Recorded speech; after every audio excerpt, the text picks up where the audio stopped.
Hello guys, and welcome to a new video. And today we have been invited down by Wherwell Priory, which is a fishery on the River Test, the home of fly fishing. And today is exciting because it's so crystal clear. We've seen brown trout cruising up and down the river.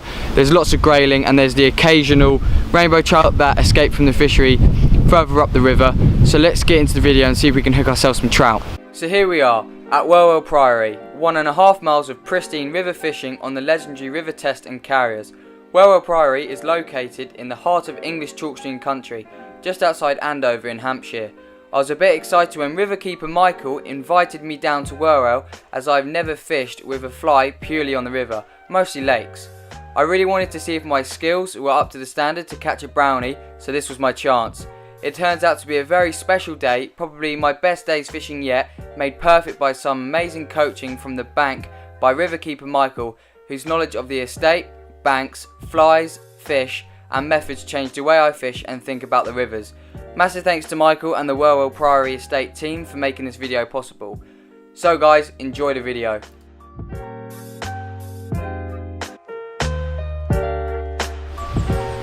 We decided to get fishing straight away, and we could immediately see the brown trout in the river. The brown trout, some were cruising up and down the river and some were just sitting in the current, and you could see that they were feeding on small nymphs going past because you could see the white of their mouth as they were opening to feed. So I decided to put on a pheasant tail nymph and got straight into a brown trout. So check out this fight.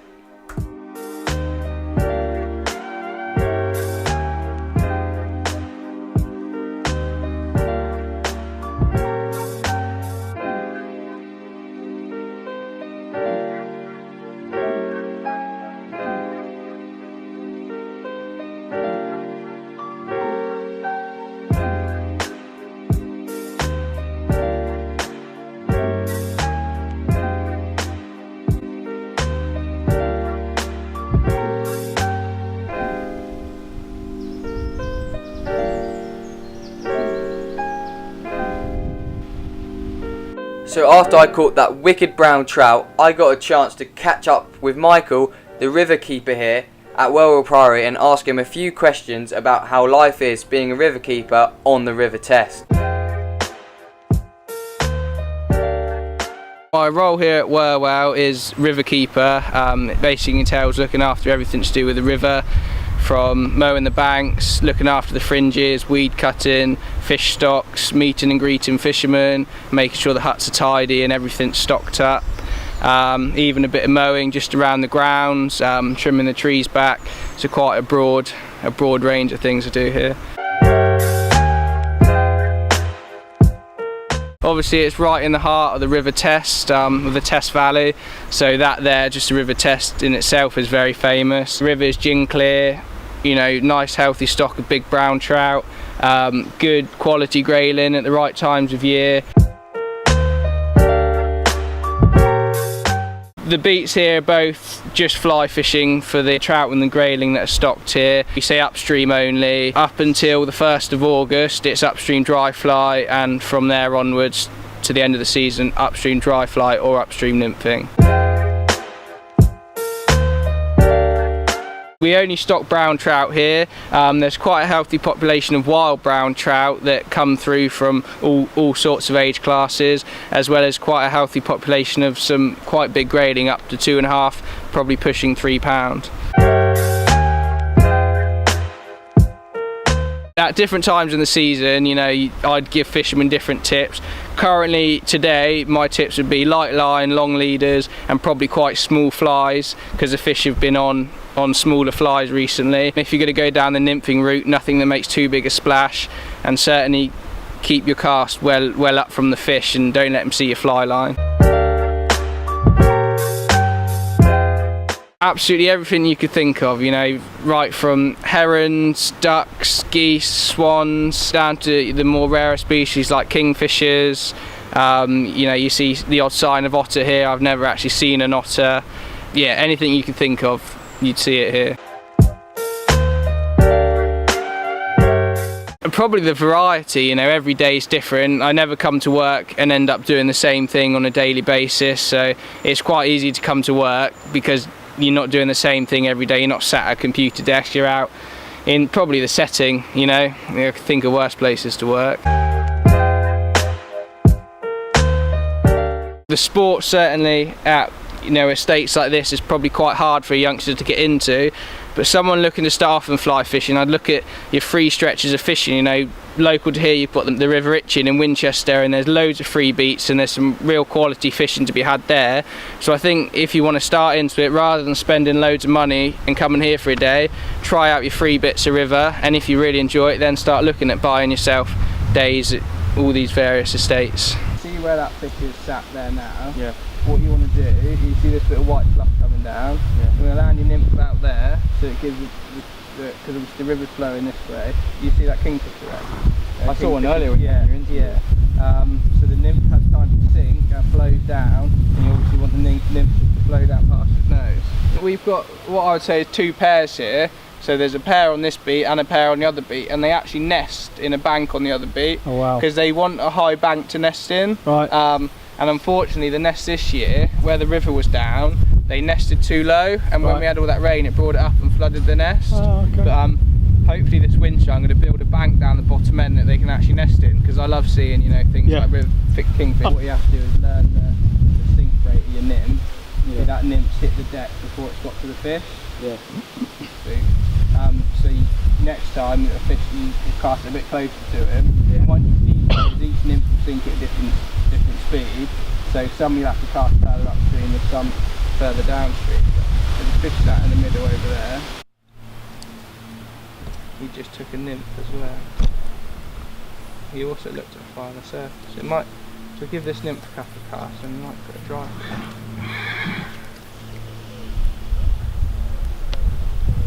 On your casting, when you're casting out, you're shooting the rod tip down. When you come forward on your last cast, stop your rod tip a little bit higher and lay the line on the water rather than shoot it down. You've got to be a bit more finesse on the rivers.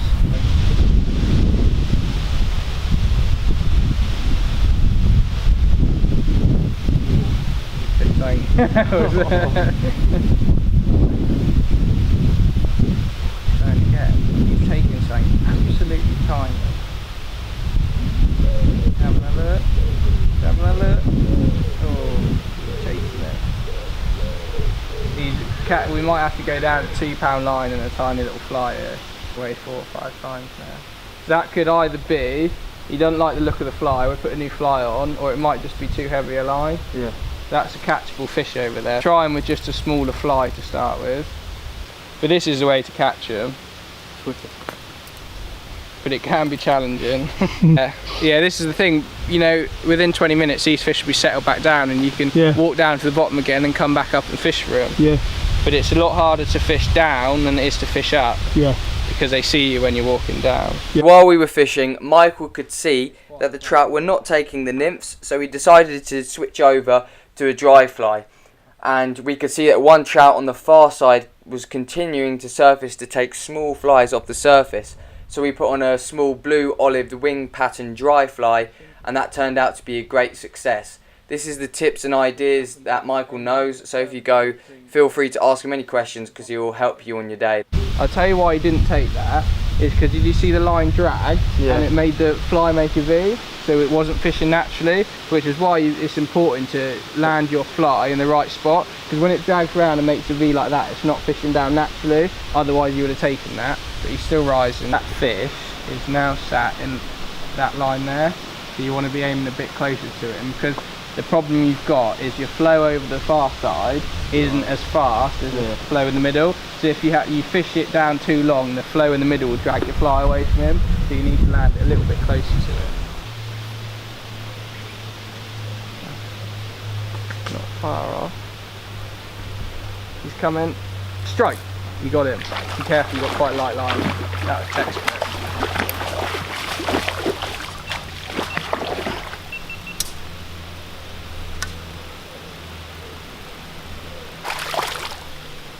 Is that wild or stock? No, that'll be a stock fish. The trout put up a great fight, and the fly that was used was a blue winged olive pattern. Got a lot of fighting. Okay. Good work, guys. beautiful fish.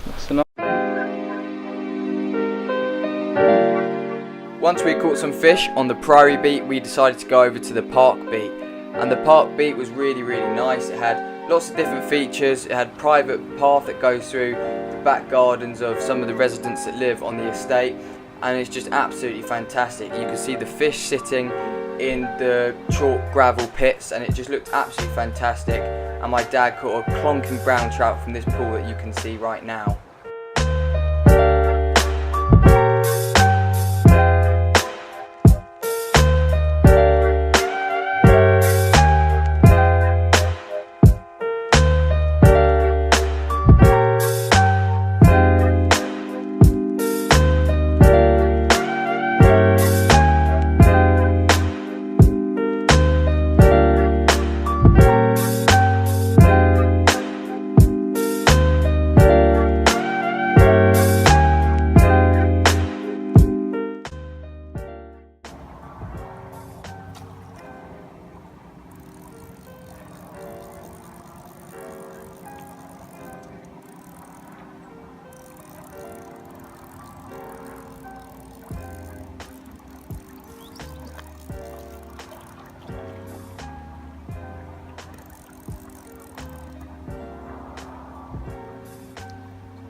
Guys, as I bring this video to an end, I just want to thank Wherwell Priory Fishery for inviting me down and doing some fishing. It was an absolutely unbelievable day, and it's one that I will never forget for the rest of my life. I just want to thank Michael, the river keeper at Wherwell Priory, for giving me all the advice and tips and helping me improve my fly fishing, and it's going to improve me for every time I go fly fishing from now on. He's an absolutely top bloke, and if you ever do get the chance to go down here, he will make your day absolutely amazing. He was very welcoming. And of course, the star Willow, his dog. She is an absolutely beautiful dog and so full of life, and makes the day absolutely brilliant as well. So guys, if you want a great day fishing, I'll put the link in the description where you can check these guys out, and feel free to contact Clare at wherwell.co.uk, and I'll put that email address in the link description down below.